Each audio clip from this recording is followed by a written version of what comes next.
നാട്ടിലെ അവസ്ഥ നിങ്ങൾക്ക് അറിയുന്നത് തന്നെയാണ്. നാട്ടിലെ അവസ്ഥ വളരെ ദയനീയം തന്നെയാണ്.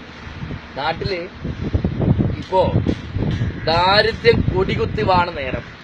ഇതിനപ്പുറം ഞാൻ ആവാണ്ട് എനിക്ക് തോന്നുന്നില്ല. അവസ്ഥ നാൾക്ക് നാള് താഴോട്ട് വന്നുകൊണ്ടിരിക്കുക. ഇത് ഇങ്ങനെ ഉണ്ട് എന്ന് ആര് പറഞ്ഞോ അവനൊക്കെ വിഡ്ഢികളും വിവരമില്ലാത്തവരും ആയിക്കൊണ്ടിരിക്കുക. ഇതാണ് സത്യം.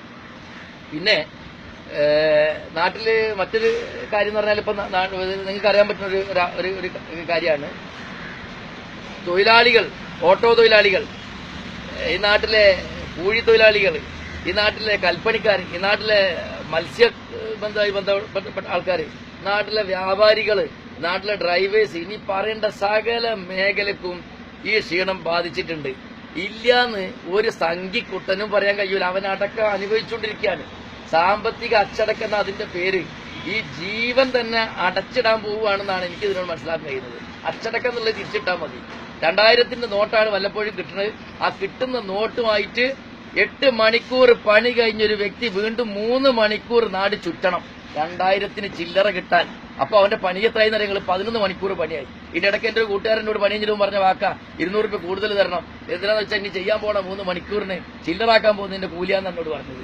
എന്നിട്ട് അതിന്റെ പേര് ഡിജിറ്റൽ ഇന്ത്യ എന്നാ ഞങ്ങൾ പറയാം അതിന്റെ പേര്. ഇപ്പൊ ഉണ്ടാക്കുന്ന ഓരോ വേണ്ടാത്ത പ്രവർത്തനങ്ങളാ. എന്നിട്ട് ഇതൊക്കെ അറിഞ്ഞുകൊണ്ട് മാനസികമായി ശാരീരികമായി ദാരിദ്ര്യം അനുഭവിച്ചുകൊണ്ടിരിക്കുന്ന, പീഡനം അനുഭവിച്ചുകൊണ്ടിരിക്കുന്ന ഓരോ വ്യക്തിന്റെ മുഖത്തേക്ക് നോക്കി സംഘിക്കുട്ടന്മാര് ചോദിക്കുന്ന ചോദ്യം എന്താണെന്നറിയോ? എടാ, കൂടുതൽ ഡയലോഗ് അടിക്കാണ്, രാജ്യം വിടടാ, പാകിസ്ഥാനിലേക്ക് പോടാ എന്നാ വിളിച്ചു പറയുന്നത്. ഞങ്ങൾ ഏതെങ്കിലും നല്ലൊരു രാജ്യത്തേക്ക് എത്തിച്ച് തരുമോ നേതാക്കന്മാരെ? തരുമോ? അവിടെ വെള്ളത്തിന് പ്രയാസം, നിങ്ങൾ ഈ പറഞ്ഞ നാട്ടിൽ വെള്ളത്തിനും പണത്തിനും അതല്ലെങ്കിൽ തന്നെ ആഹാരത്തിനും സ്വാതന്ത്ര്യത്തിനൊന്നും ഒരു കുറവില്ല. എവിടെങ്കിലും നല്ലൊരു നാട്ടിലേക്ക് എത്തിച്ചു തന്നാൽ മതി. അത് മാത്രമേ നിങ്ങളോട് പറയാനുള്ളൂ. നിങ്ങൾ ഈ തൊട്ടതിനും പിടിച്ചതിനും ഒക്കെ കീ ജയ് നടിക്കുന്നുണ്ടല്ലോ. പട്ടിക്കും പോത്തിന്റെയും കാര്യം പറയുമ്പോൾ കീ ജയ് എന്ന് വിളിക്കുന്ന ഒരു രാജ്യമുണ്ട്, അത് ഇന്ത്യയുള്ളൂ. അത് നിങ്ങൾ മനസ്സിലാക്കണം. ഇവിടെ നേതാക്കന്മാരുടെ കാര്യം പോട്ടെ, പട്ടിന്റെയും പോത്തിന്റെയും കാര്യം പറയുമ്പോഴും നിങ്ങൾ കീ ജയ് നടിക്കുന്നത്. ഞങ്ങൾ ദാരിദ്ര്യം അനുഭവിച്ചുകൊണ്ടിരിക്കുമ്പോൾ മാന്യമായ രീതിയിലുള്ള സംസാരമെങ്കിലും നടത്താൻ നിങ്ങൾ തയ്യാറാവണം. എന്നിട്ട് പറയാണ് പോടാ പാകിസ്ഥാനിലേക്ക്, അല്ലെങ്കിൽ പോടാ മറ്റു രാജ്യത്തേക്ക് എന്നൊക്കെ.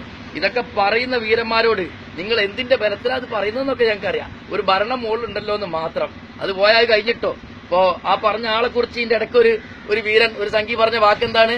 4000 പേരെ കൊന്നിട്ടുണ്ടെങ്കിൽ അത് അയാളും ആരാണ്? നമ്മളെ രാജ്യം ഭരിക്കുന്ന ആളും പിന്നെ അവതാര പുരുഷൻ തന്നെയാണെന്ന് ഞങ്ങൾക്കും തോന്നി. ഒന്നൊന്നര അവതാരമാണ് ആ വന്നത് എന്നുള്ള കാര്യം ഞങ്ങൾക്കും തോന്നുന്നുണ്ട്. ഇല്ലാന്നെങ്കിൽ തെളിയിക്കാൻ പറ്റുമോ? ഈ അവതാരം വന്ന കാലം ഏതാ കാലം? ഹൃദായുഗം കഴിഞ്ഞു, ത്രിതായുഗം കഴിഞ്ഞു, ദ്വാപരയുഗം കഴിഞ്ഞു, വരുന്നത് കലിയുഗത്തിലാ. അപ്പൊ ആരാ വരാനുള്ളത് നിങ്ങൾ ചിന്തിച്ചു നോക്കിയാൽ മതി. ആരെങ്കിലും വിട്ടയച്ച അവതാരം എന്നുള്ളത് ഈ കലിയുഗത്തിൽ വരുന്ന അവതാരം എന്ത്? അവിടെ ഇതിനൊക്കെ ഈ പൊളിച്ചെയ്ത്ത് തീർക്കാൻ വേണ്ടി ഒരാൾ വരാണ്ട് അത് മാന്യമായ രീതിയിൽ വിഷ്ണു എത്തിക്കോളും. അത് ആ സമയത്ത് തന്നെ വന്നിട്ട് കാര്യങ്ങൾ പിന്നെ തീർക്കും, നല്ല രീതിയിലേക്ക് കൊണ്ടുപോകും. അതുവരെ ചീഞ്ഞടിഞ്ഞ വൃത്തികെട്ട സംവിധാനങ്ങളെ ഉടച്ചു പാർക്കാൻ വേണ്ടി ഇനി വരാനുള്ളത് ഭഗവാനാണ്. അപ്പൊ അതുവരെ ഇത്തരത്തിലുള്ള പല സാധനങ്ങളും വരുന്നുള്ളത് മഹാഭാരതത്തിൽ കൃത്യമായിട്ട് എഴുതിയിട്ടുണ്ട്. അതിന്റെ എല്ലാ ലക്ഷണം നാടൊട്ടായി കാണുന്നുണ്ട്. നാട്ടിലെ വെള്ളത്തിന്റെ വരൾച്ച അവിടെ പറയുന്നുണ്ട്, നാട്ടിലെ കൊടികുത്തുവാണ് അരാജകത്വം പറയുന്നുണ്ട്, കള്ളന്മാര് കൊള്ളക്കാര് വേശികൾ ഇതൊക്കെ പെരുകി വരുന്നത് പറയുന്നുണ്ട്.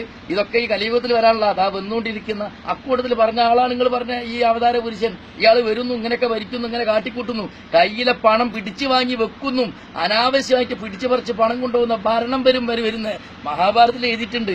നിങ്ങൾക്ക് പറയാൻ പറ്റുമോ? അങ്ങനെ ഒരാളെ കുറിച്ച് പറഞ്ഞത് തെറ്റായി പോയി തിരിച്ചെടുക്കാൻ പോവുകയാണ്. ഞങ്ങൾ പറഞ്ഞ അവതാരം അതല്ല, ഇത് വേറെ അവതാരം എന്ന് പറയാൻ പറ്റുമോ? കഴിയൂല.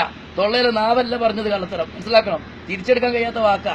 ഈ അവതാരം വരുന്നു, രാജ്യം നശിപ്പിക്കുന്നു, മഹാഭാരതത്തിൽ എഴുതിയിട്ടുണ്ട് ഇവിടെ. എന്നിട്ട് വേണം ഈ ആദ്യ വർത്താനം പറയാൻ. അതെല്ലാം തെളിയിക്കാൻ കഴിയില്ല നിങ്ങൾക്ക്. ഇവിടെ ഇപ്പൊ അതിന്റെ മറ്റൊരു ലക്ഷണം കൂടി പറഞ്ഞാൽ എന്താ?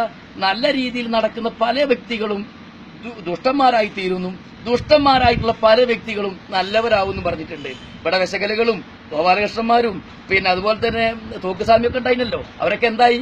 മാന്യമായ രീതിയിലേക്ക് ചിന്തിച്ച് അഴിവ് വരുത്തി തെറ്റുകുറ്റങ്ങളൊക്കെ പറഞ്ഞുകൊണ്ട് മാന്യതയിലേക്ക് വന്നുകൊണ്ടിരിക്കുക അവരൊക്കെ. അതാണ് ശരി. അപ്പം തൊട്ടിപ്പുറത്ത് നേരത്തെ പറഞ്ഞ അവതാരം പറഞ്ഞ ആളും അതുപോലെ തന്നെ ഒരു രാധാകൃഷ്ണൻ ഉണ്ടല്ലോ, മറ്റൊന്ന് കമലിനോട് പോകാൻ പറഞ്ഞവൻ, ഇവനും അതുപോലെ തന്നെ ഒരു വീരുണ്ടല്ലോ ഉള്ളിസുര, ഇവരൊക്കെ എന്താ ചെയ്തത്? ഇവരൊക്കെ മാന്യമായി നടന്ന ആൾക്കാരായിരുന്നു. തലകുത്തനായി ഇതൊക്കെ തന്നെയാണ് നിങ്ങൾ പറഞ്ഞ അവതാര പുരുഷന്റെ കലിയുഗത്തിലെ അവസ്ഥ എന്ന് മനസ്സിലാക്കിയാൽ മതി. അതിനോട് നല്ല ഏതെങ്കിലും രാജ്യം ഉണ്ടെങ്കിൽ ഒന്ന് അവിടെ എത്തിച്ചേരാനുള്ള സപ്പോർട്ട് ചെയ്യണം.